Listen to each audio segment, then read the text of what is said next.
Hello again. As I'm sure that viewers know, the provisions of the Online Safety Act came into force the other day.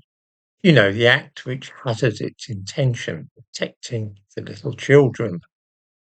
Whenever I hear somebody proposing this or that measure because it will be good for the kiddies, I tend to assume that that person is up to no good and that he's using the idea of protecting children to advance something which will actually be for quite another purpose. Often, the only way of getting some iniquitous piece of legislation onto the statute book is by representing it as something which will benefit kiddies or old folk, cancer patients, the blind, or some other group whom we all wish to see well looked after. So it is with the Online Safety Act, which is actually intended to stifle the expression of views and opinions by adults rather than to keep children from harm. In other words, it's a vehicle which will enable the authorities to prevent dissidents and those whose views do not coincide with those of the government from being able freely to express themselves.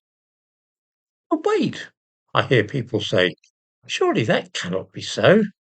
Isn't it all about making sure that young children cannot access pornography or join social media sites below a certain age?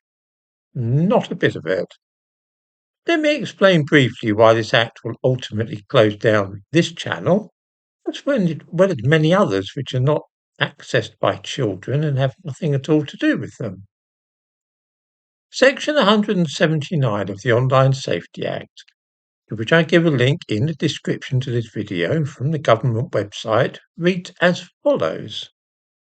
A person commits an offence if the person sends a message.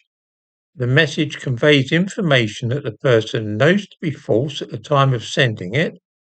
The person intended the message or the information in it to cause non-trivial psychological or physical harm to a likely audience, and the person has no reasonable excuse for sending the message. What is meant in this context by message? Section 182 of the Act tells us that a person sends a message if the person sends, transmits, or publishes a communication, including oral communication, by electronic means. The first thing which we see at once is that this has nothing whatsoever to do with the protection of children. We see too that this section covers any post on YouTube, Facebook, X, TikTok, Instagram, and so on, and also any comment which anybody might make on that post. In other words, it affects this video and also every comment which anybody posts here. Pretty far-reaching, no? It means in the first instance that everything I post must be strictly true, and I must never say anything online which I know to be false. That in itself is an extraordinary situation. In ordinary life, day-to-day conversations and interactions with others, we are free to be as misleading or untruthful as we wish. We can say anything, true or false, and there's no obligation to stick to the truth. The same applies if I write magazine or newspaper articles or I write a book. I can be as dishonest and downright untruthful as I wish. This is all as it should be. However, the second I log on to my computer and access the internet, the law of the land compels me always to be scrupulously truthful and honest, and to say nothing false. Does anybody find that a little odd? That we have to be more truthful online than in everyday life? Actually, of course, many people tend to be less honest online than in their ordinary lives.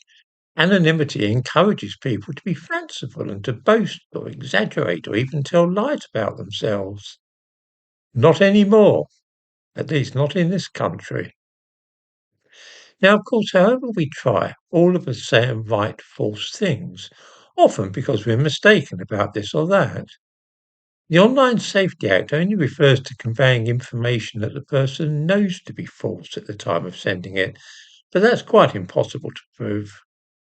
If I say something in a video here that is mistaken, I can never prove that I didn't know that it was false when I posted the video.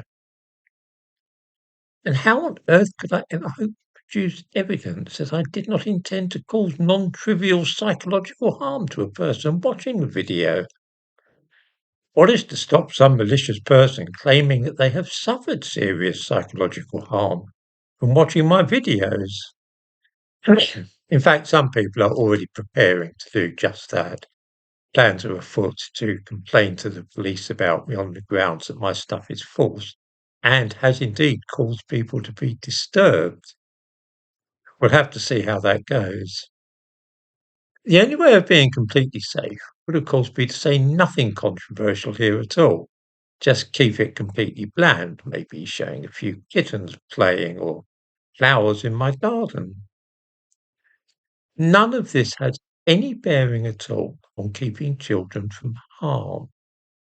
The online safety bill was never about that. It's an attempt to control the internet, as is done in China and North Korea.